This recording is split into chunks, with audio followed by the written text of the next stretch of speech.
Sketching in ZBrush. For the most part, I've always entered into ZBrush with the intent of doing a final model as opposed to a sketch. But it truly can be a very quick sketching process. I'll start off with Z-spheres. Some of you probably have had the same experience I have with Z-spheres. They can be a little tricky to kind of understand, and I'm impatient, which doesn't help things.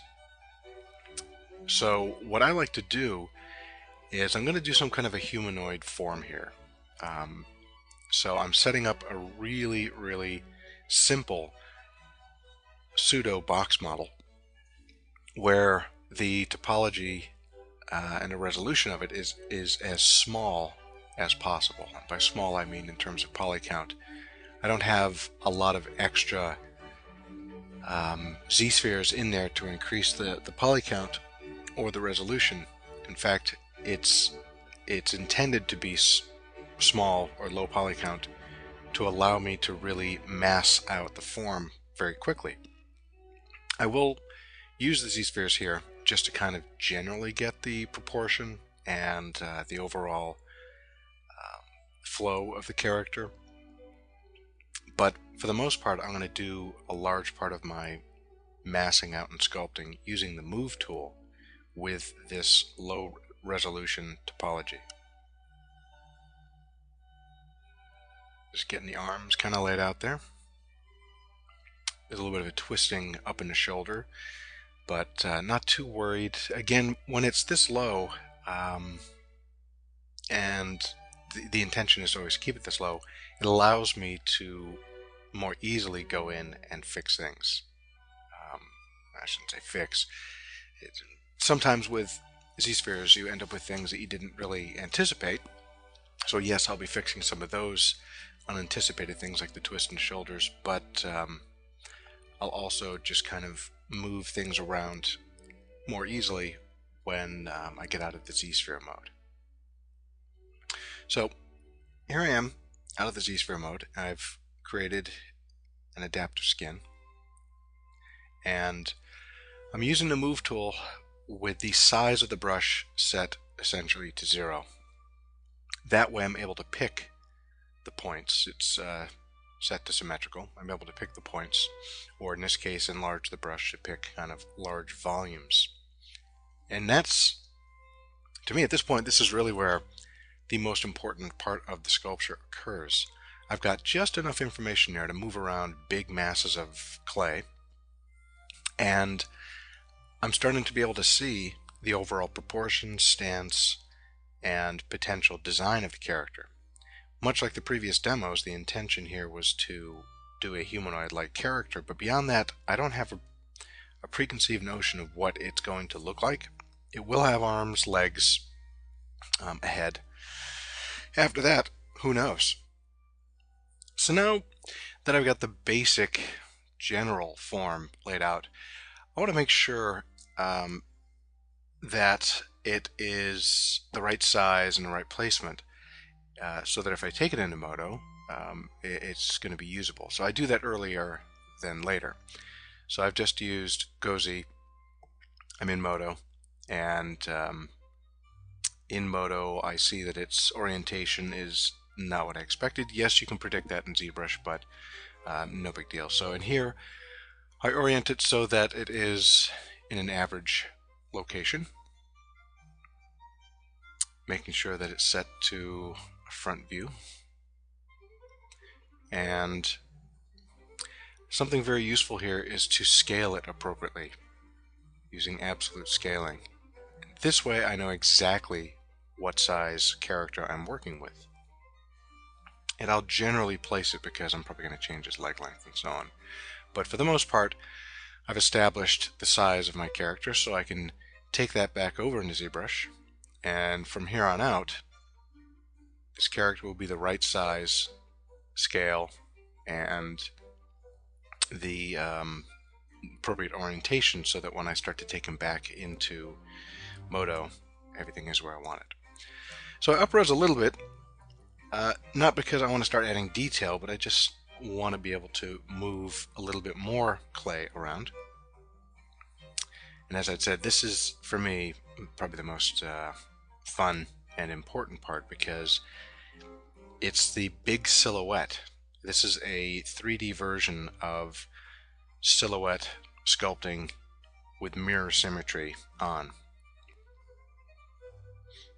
And it's just a lot of grabbing big surfaces of clay and pulling it around. I mean, I really do feel like I, at least mentally, equate it to soft sculpting clay, like a wet clay, for example, which is kind of like a pottery clay. Big bags of, 10-pound, 20-pound bags of this water-based clay, and you're able to just pack on large amounts of it or rip large amounts of it off. That's how this feels to me, to equate it into traditional terms. And yes, I can use transpose to move things around, and occasionally I will. But there's many ways to go about how you're going to move things, using a clay brush or using a standard brush to kind of build up surfaces.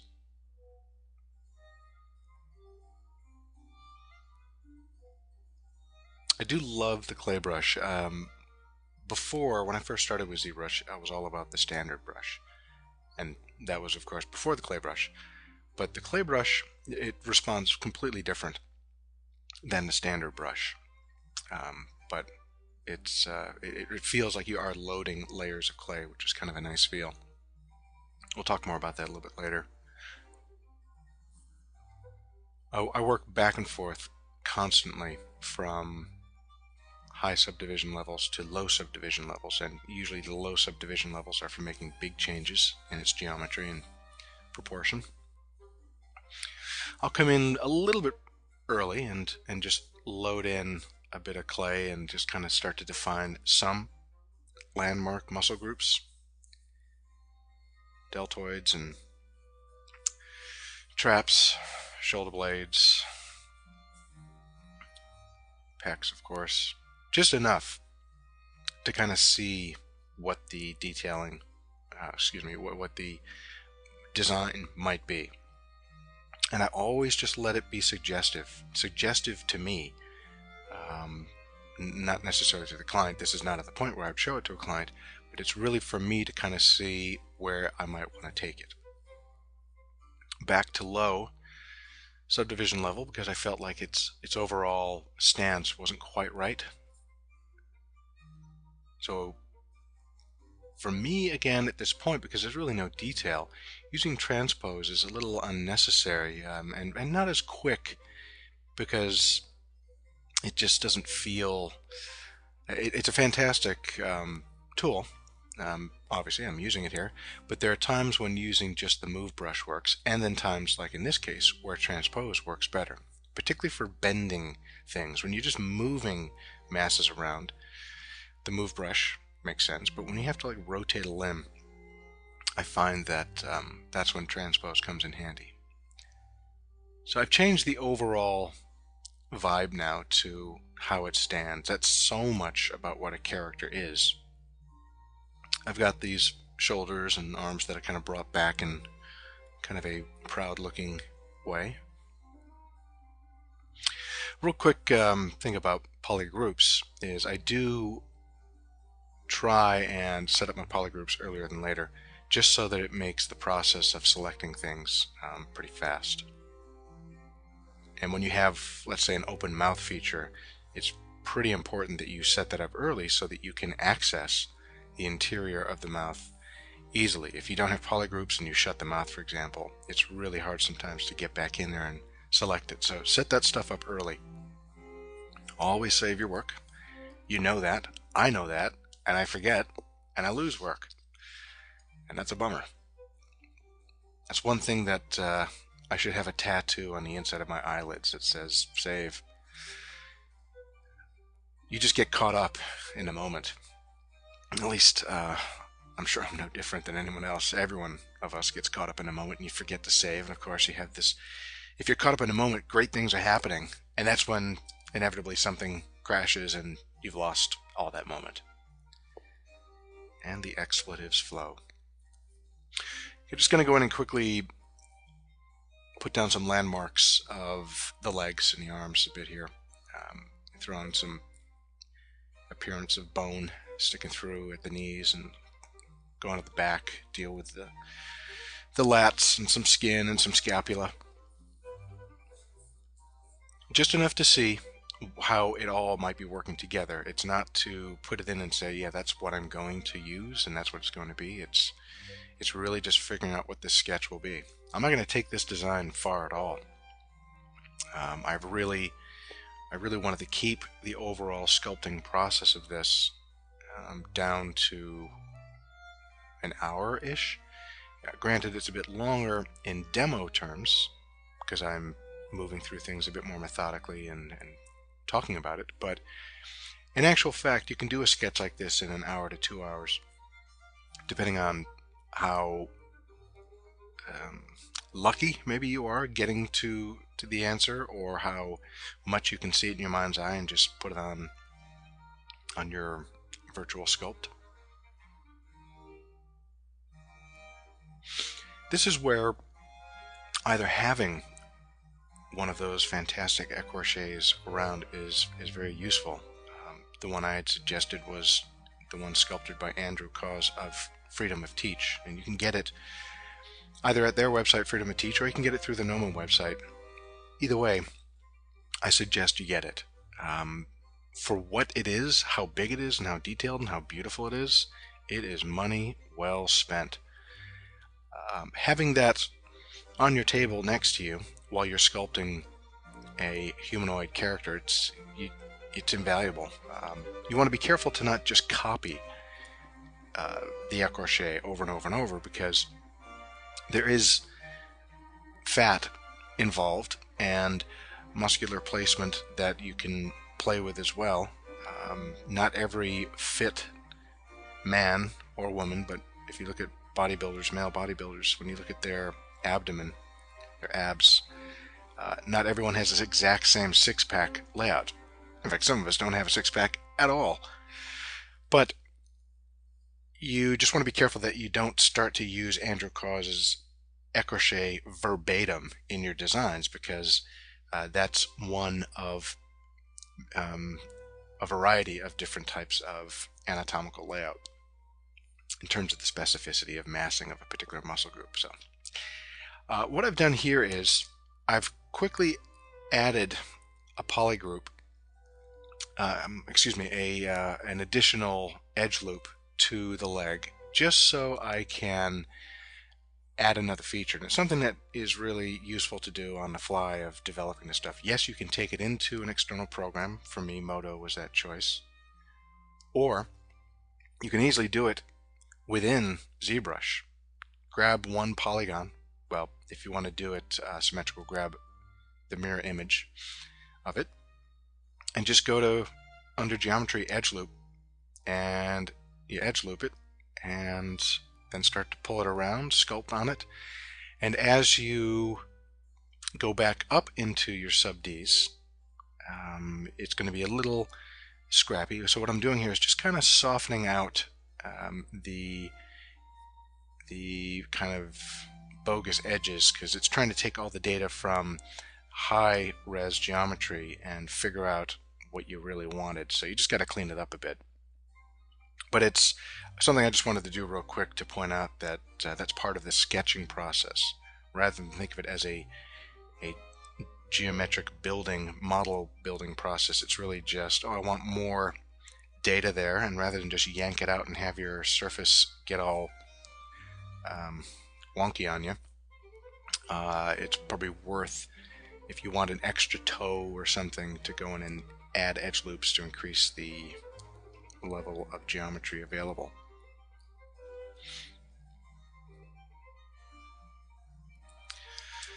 I've chosen to not give him feet or hands necessarily, mainly for being expeditious about the demo. It'll work because I think it's a valid, viable design idea, sort of. Yeah, definitely sort of, because that's subjective. But rather than go in and start to deal with feet and hands, sculpting is sculpting.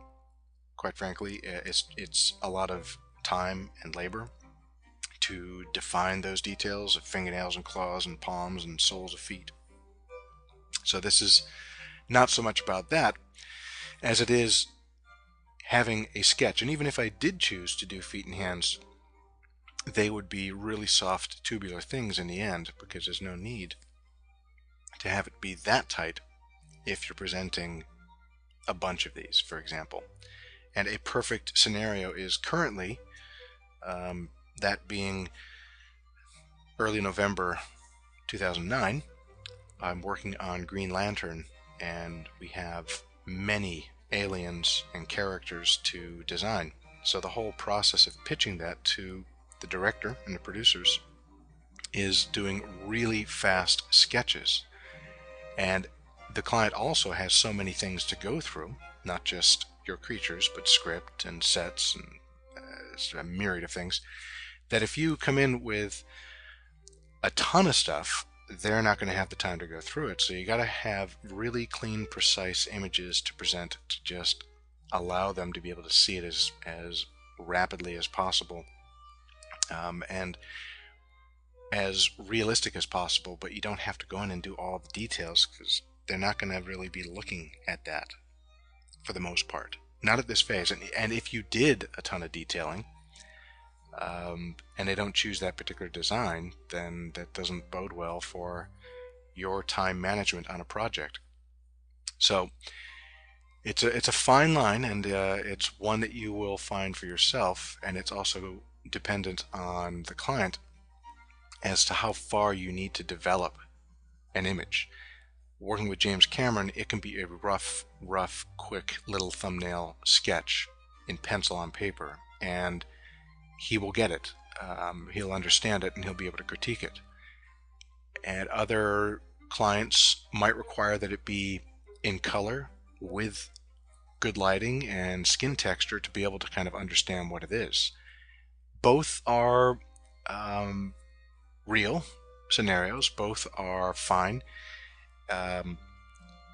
But it's sometimes hard to explain to the client the amount of time that you need to spend to make something look real, and if they don't like it, that could be time lost. It's all about educating the client, and the client educating you about their needs, you educating the client about your process, and hopefully you both understand one another.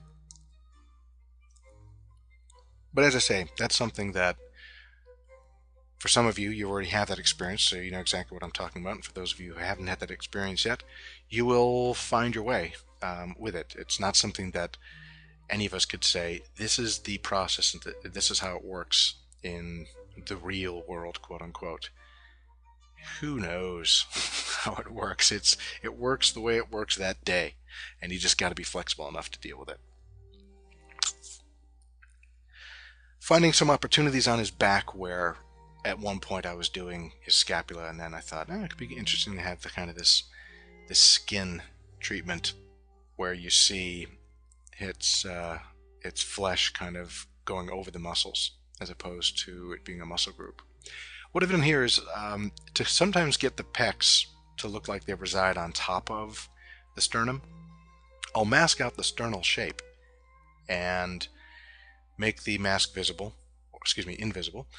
and then just start to work flipping back and forth between the two, meaning from pec to sternum, and just load up a bit of clay, soften it, load up some clay, soften it, and it just kind of helps to create a nice demarcation and specific graphic of how the pecs land on top of that bone. Don't have to do it that way, but it's a way. And I might obliterate it entirely later. But for now, I'm just trying to create a few more landmarks to allow me to see where the xiphoid process might be. That's the central part of the front of your ribs, that little blade that hangs down there. Hopefully you don't see it.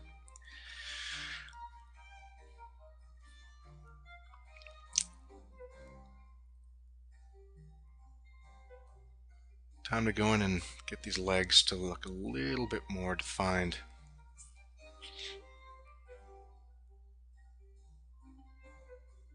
but I'll spend some time on the ribs, just getting his whole torso a bit more figured out. It doesn't feel right to me yet. Somehow his costal margin, the edge of the rib cage, is just looking unbalanced, and the width of the ribs compared to his external obliques and his lats, that stuff, I just got to move around a bit. It's getting a little pudgy through there. And all of these observations are, for the most part, completely subjective.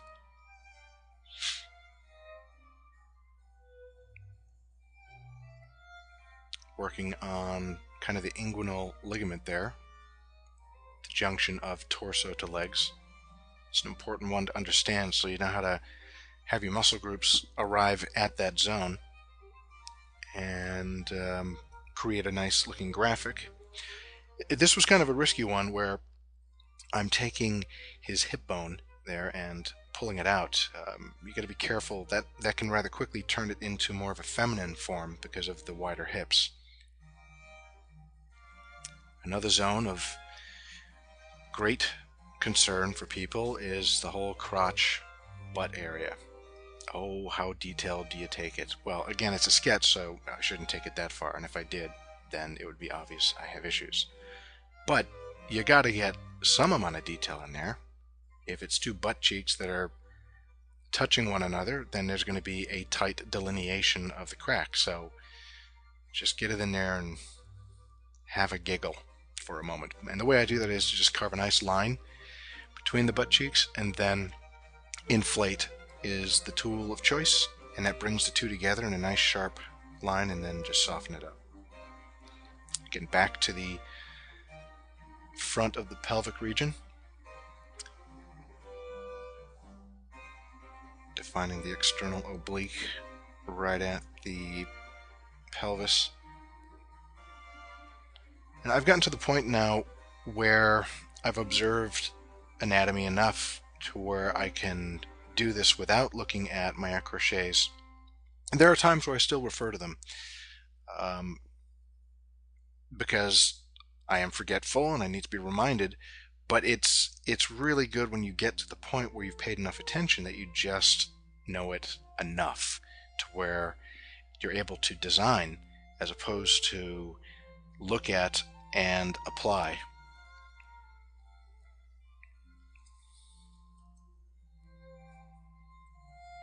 I don't always remember the names of the muscles.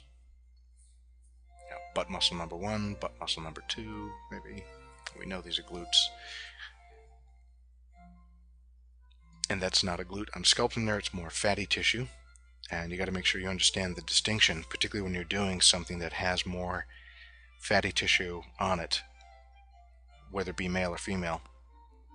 You got to really know how to handle your fat, because that's a big part of designing stuff. I think you'll see a lot of design tends to be just manipulated écorché stuff. Everyone is super muscular. And yeah, it's great for a while, but then it's about understanding skin and fat placement and various textures on that skin. That becomes part of your overall silhouette and part of your overall proportion, is how the fat is distributed. Okay, let's get in here and just detail up the arm a bit. Nothing too exciting going on here necessarily. I suppose I could have sped this up a bit more for you. Maybe this is a good time to go to the bathroom or something.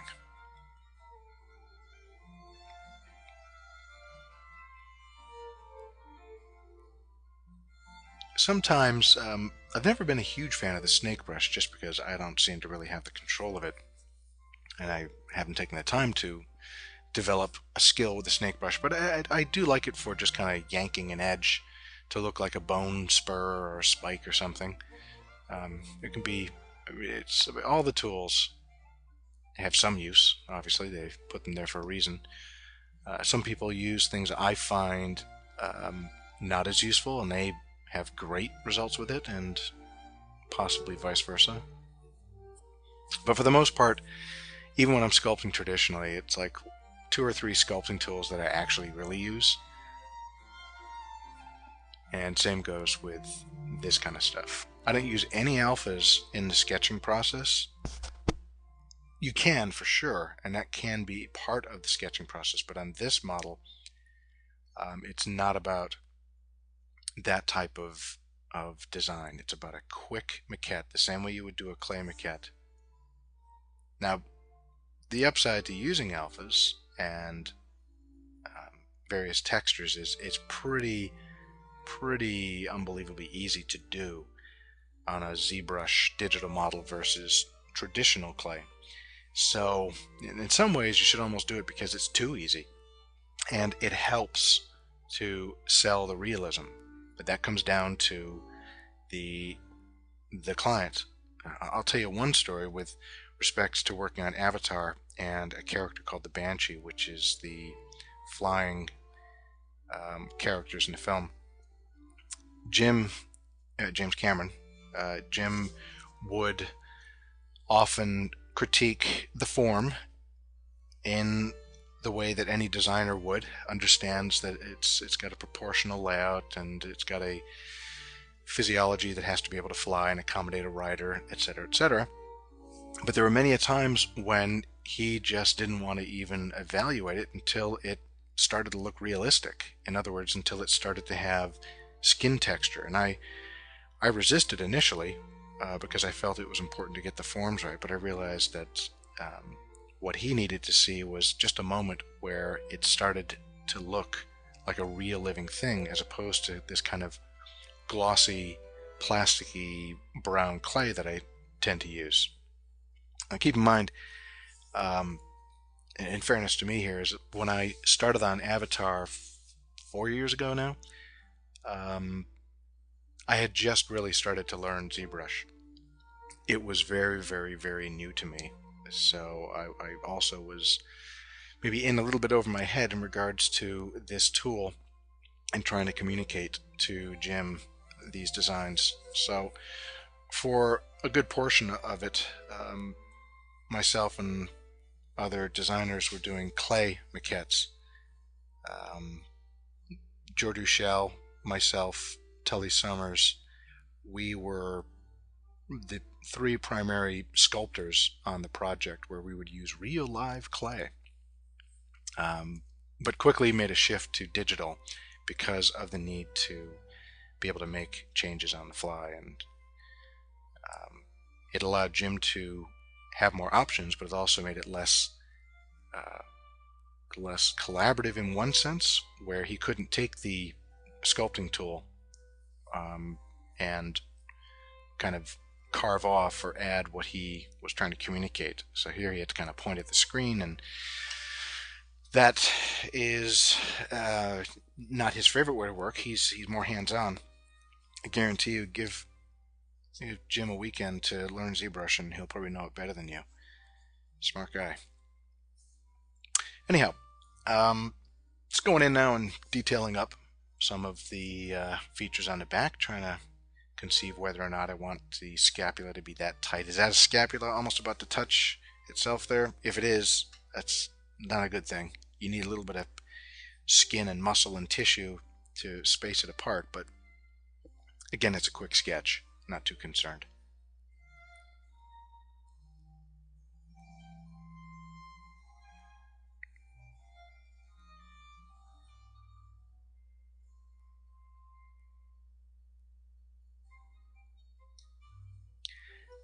You'll notice that I haven't done anything to the head. You can almost not even call it a head at this point, because there's nothing there but a blob. Well, the blob does represent the overall mass of the head, perhaps, that I'm going to have up there. It's important. I wouldn't just have it stop at a neck. That's about the scale and the mass I'm going to have for my head. Might seem a little small, but I think it might be okay. But the point is, it's perhaps odd to develop a character where the focus is being spent on even detailing out an insertion point of a lat right there. So, Why would you do that kind of detail and have nothing on the head? The point of it is, for me, is getting the big stuff in place first. Now granted, I will say that, yeah, going in and doing tiny little insertion points is me just kind of getting caught up in the moment and feeling like, yeah, that's I am going to confirm that that's where I'm going to go with it. And since I'm in that place, it's okay to be a little bit more specific about it if you feel like that's going to work, because if I do something interesting on the head, it's not going to really change what I've done down here, and vice versa. But I'm still, for the most part, interested in just the big picture. It does seem a little bit contradictory at the moment since I'm picking away at small details, but there are times when you just got to have a little bit of fun and sort of spice up a zone.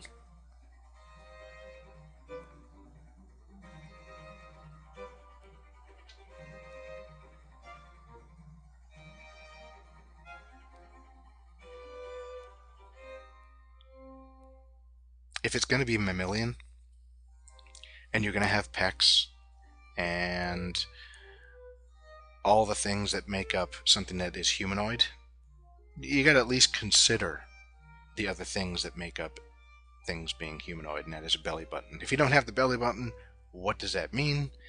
It just comes down to saying the way this thing was basically fabricated in a womb. If there's an umbilical cord involved, then you need some kind of vestigial byproduct of that. I shouldn't say vestigial. It's just an artifact of that event. Vestigial is more about, say, for example, you've got a little bit of a tail, and we as humans have a vestigial tail buried inside of our butt crack. Alright. Looking at my polygroups, just to kind of help me out here and see an area, what I'm going to do is I decided I'm going to add a little feature.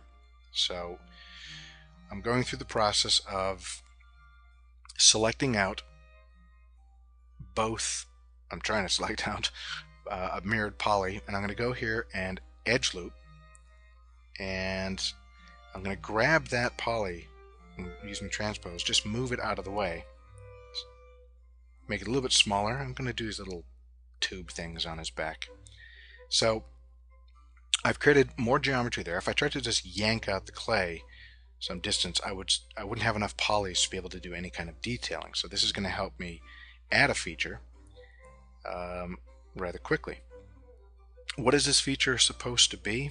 Well, I haven't given it too much thought. I really just am doing it as a demonstration piece.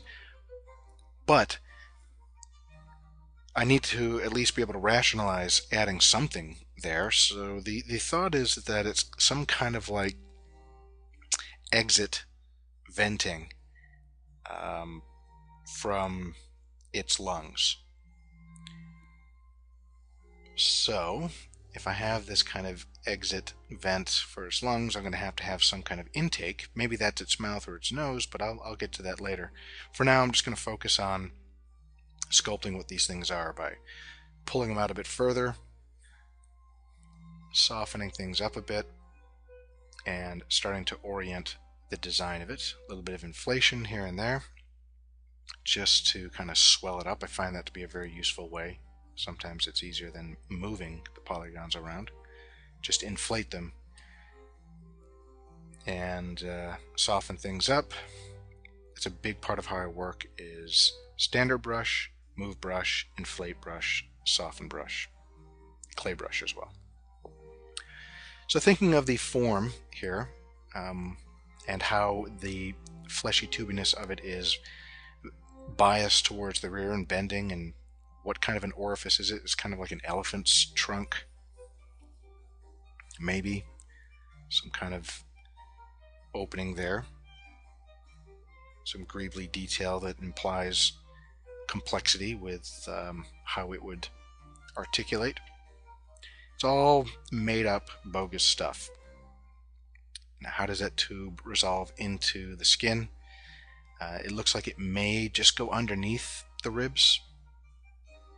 Once this little tracheal cavity penetrates into the lungs, for example, obviously making it up as I go along. But that's the beauty of it, is you start to see it and you go, oh, wait a minute, that could be this. I didn't plan it to be, but that could be, because it starts to look like it. And it's having enough information about anatomy and physiology, biology, that you can kind of engineer on the fly or invent on the fly. You can reverse engineer, which is you stand back after it's done and go, okay, I did a feature, now what could it be? Or as you're doing it, you see it and you realize, oh, that could be because I've seen it on another animal, or I understand just enough about physics to justify and fake what this could be. And with just enough detailing of something like that feature, and by detailing in this case it's really just the form, it may start to look plausible. It's a sketch, so consider that you have the time, that if this design was chosen as the direction to take, you've got the time to go back and really make that work and balance out the forms and proportions and details.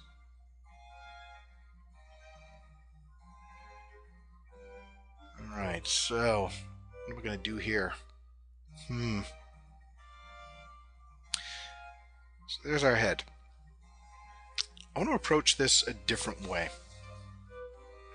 I can sculpt it as is, or I can use some of the stuff we were doing earlier with regards to finding a design. So what I'm going to do is go in, change up the material, like we're painting on a polyplane. You can do it flat, but it might be a little hard to see what you're doing there, and I found that I'm not able to paint poly paint properly. So what I'm going to do is poly paint only, no form, just pure pigment, and scatter on. Notice that the poly count is low to allow the painting process to yield a potential direction. And because I'm in symmetry mode, as we discussed before, it automatically starts to give you the illusion of a face, that whole Rorschach effect. Now, what I'm not going to do is just allow it to be an illustration on that surface. What I'm going to do, once I find just enough data, is use the poly painting as a mask to then inflate or deflate or move or add clay, do any kind of sculpting with a mask that is this kind of random arbitrary sketch. And what that will do is give me shapes and surfaces that I hadn't planned on. So you're kind of creating this chaos and randomization to allow things to happen to you that you can then select with specificity and turn into something hopefully potentially unique. And I should say unique maybe to what you're seeing. It might not be unique to the audience. They may have seen it before, but at least for yourself, you're trying to break up your habits. You're trying to shake up your propensities and your proclivities for certain forms. So I'm starting to get something here. Around the neck, I'm just adding boginess to make it interesting, but the next thing to do is turn that poly paint into a mask. So to do that, I have to allow it to be a texture. And now that I have it as a texture, I go into masking and I can, there we go. Now I've turned it into a poly painted surface. I can mask by intensity, for example. That's one way you can do it. I'm just going to quickly go there with this. So now I have my mask, which is going to obviously occlude being able to sculpt in areas. I turn the visibility off so I can just see the sculpting. So now I'm doing a little bit of clay, a little bit of inflate, soften, deflate. So now what's happening is I'm getting that Rorschach effect to happen, but in 3D. And it's happening without really my being completely in control. I'm just playing with sharpness and softness of that alpha, by the way. So it's a pretty interesting way to work. Going back to some things I've commented on before, I've never been a big fan of having things happen to me in design, meaning that I'm not in control of this, that I don't know exactly where I want to take it. But I found that it's a great experience to allow yourself to step back and evaluate and look for these happy accidents. And what I'm proposing here is that you create, you have a specific technique to generate more happy accidents. I think that's the bottom line of what I'm trying to get at. So I've got this alpha mask. I'm shifting from the gray material now because I want to go back to what at least my eye feels is a comfortable material to work on as clay. And the mask is still active, not visible, and I'm still yanking and moving things around to kind of see what might yield here. Possible little cheekbone zone. It's got this fatty jaw. Looks like I got some eyes happening, at least eye cavities.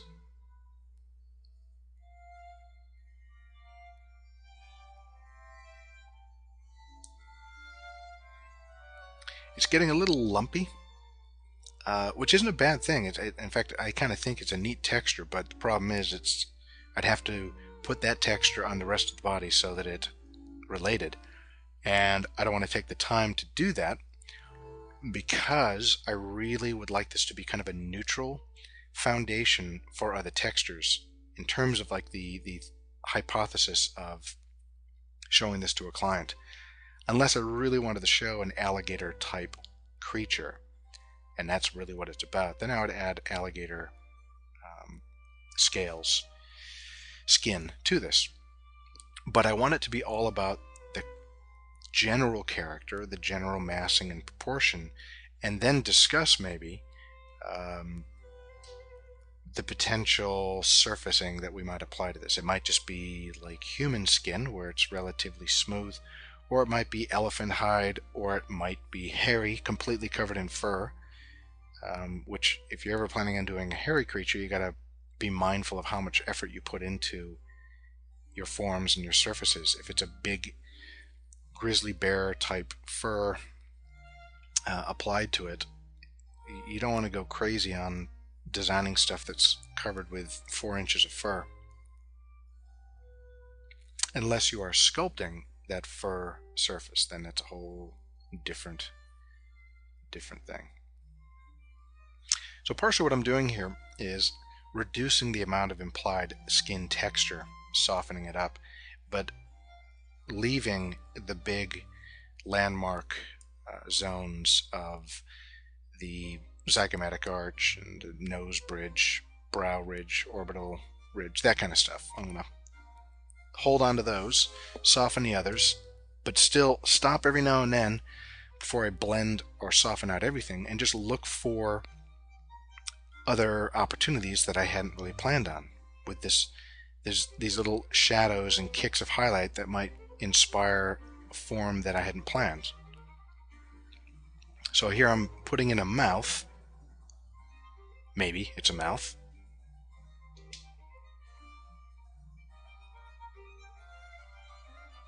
And then, of course, as I put that mouth in, I realize that it just looks like hell. So, I'm not digging that.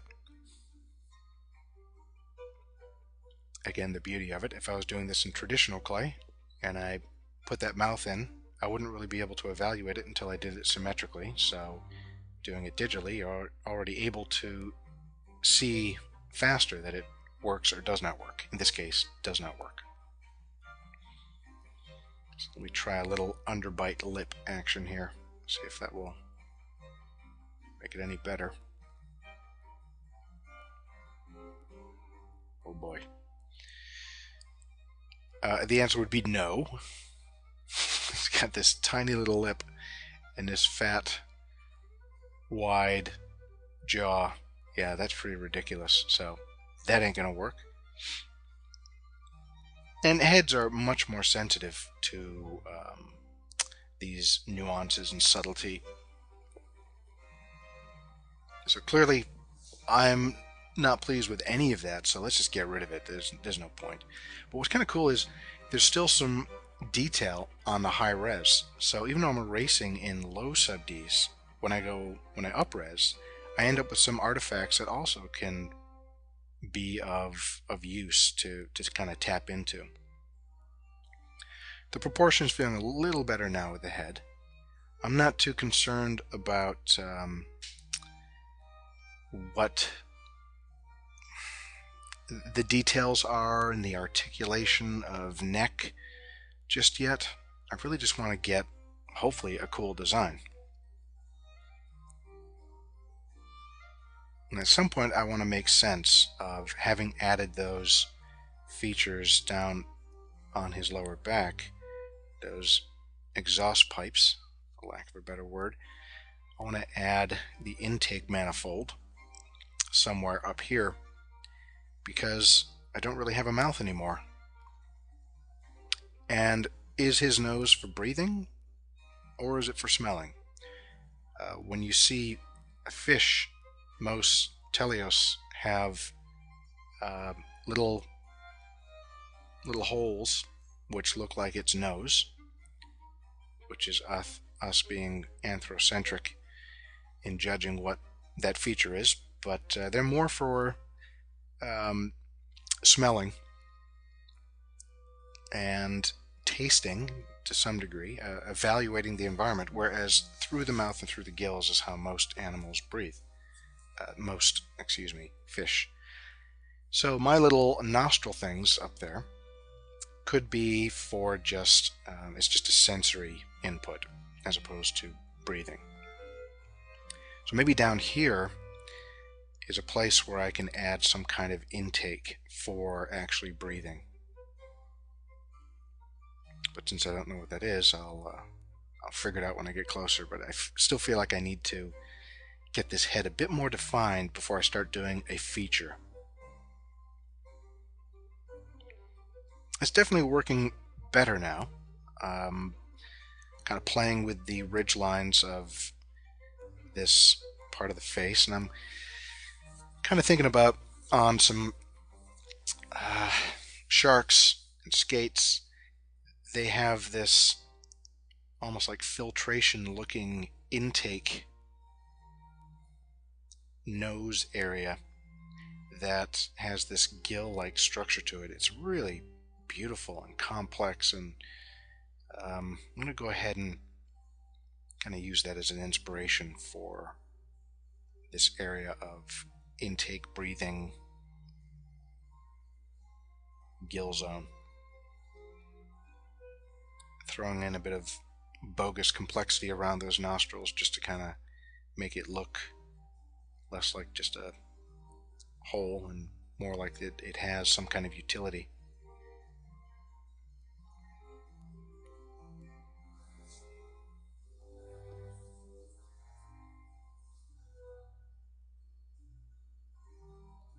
A little bit of detailing. And this head has a long way to go, but it's a sketch, and at a distance I wouldn't present a close-up of the head, not in this state. It's not defined enough. It's about capturing the essence of what it is. So my eye is really just about getting a little bit of highlight on there as opposed to really defining what the specifics are of the eye. So just getting a little bit of carving in a little bit of a line for the eyelid is really all that this needs. I'm not going to sweat it, because when you step back and look at it from a distance, which is how it's going to be presented, that's all that matters. Is you got the hint of light and shadow implying an eye, implying an ear. So now that I've got this, I want to do the same thing I did before down below, but in terms of adding that intake. But I'm going to do it in a different way, because I might destroy, by adding edge loops, I might destroy some of the detailing, and it's just a different way to go about it. But you'll see the problem is that I lose data rather fast, or the resolution to put information in it. So what I'm doing is just I masked off the basic shape, and I'm inflating or using clay, but inflating is a very useful way right now to build up this kind of hanging tracheal windpipe feature. And then by using the move tool, I can pull this onto his own surface to make it look like it is resting on his clavicle, for example, and start to sculpt in some implied functionality, complexity to this intake. Soften up the edges, blend in a little bit. But I've kind of run out of polygons to do any kind of like great detailing in there, which is a bummer if that's what I wanted to do, but I think it's just taken far enough along detail-wise so that the client would understand the concept. There's a fine balance there of you got to take it far enough to where they understand it, but you don't want to take it so far that, particularly when it's unapproved, that you waste time, you waste their money, and even upset them because you're developing something that you think is fantastic and they disagree with, and you've spent all this time and money. So there's a delicate balance there.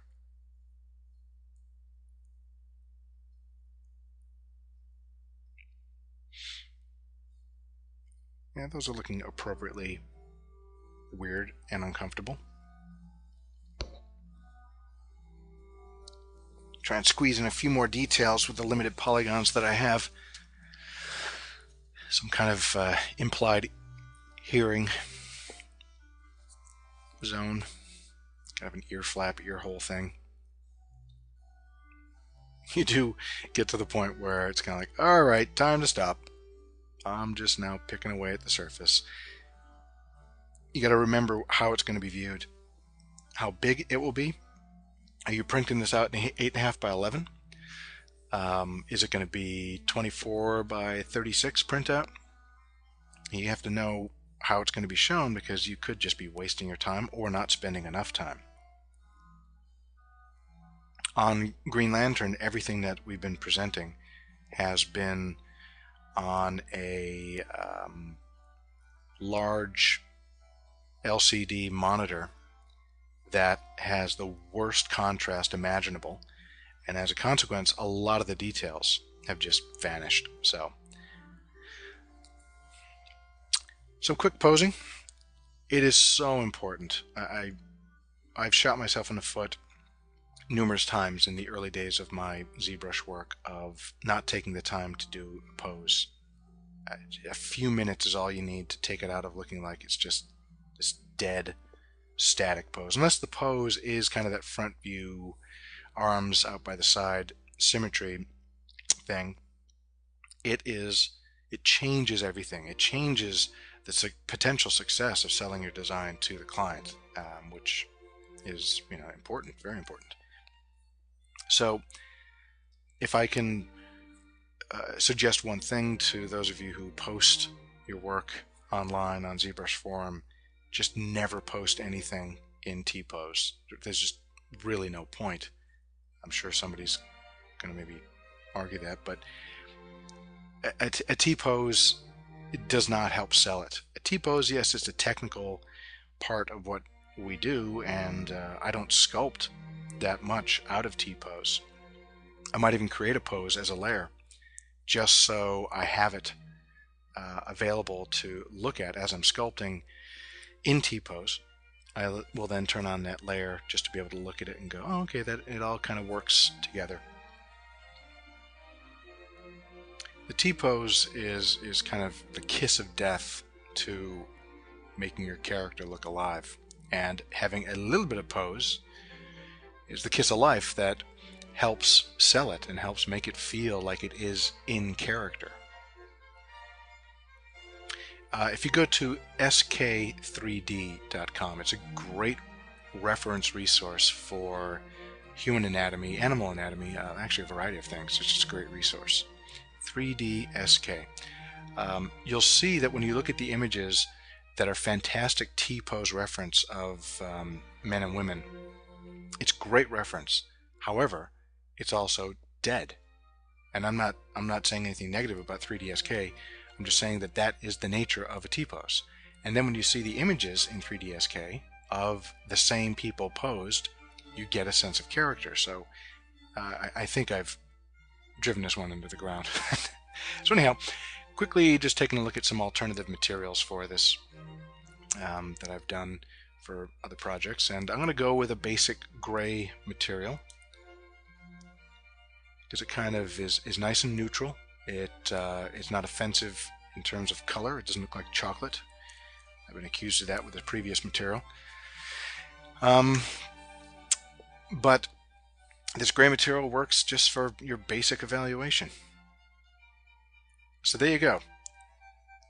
I would like to say it's a very quick sketch. It's not that quick, but it is definitely a sketch, and it's so much quicker than what I could do in regular clay.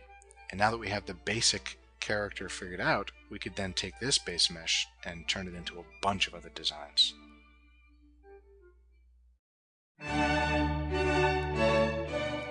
Thank you very much for watching. I hope this has been interesting and useful to you, and I wish you luck with all your design work.